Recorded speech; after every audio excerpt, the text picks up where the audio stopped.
Want to know how to delete a certain part of track in Audacity? Well, in this video, I'm going to show you an easy guide to delete a certain part of your clip in Audacity in just a few steps. So let's get right into it. So we have our track right here. One of the method you can use is by simply right-click on it and selecting split clip.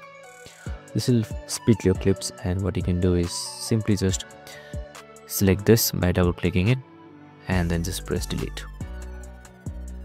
And this will instantly delete your track. Another step what you can do is just drag the certain amount of track that you want to delete and then again press delete on your keyboard.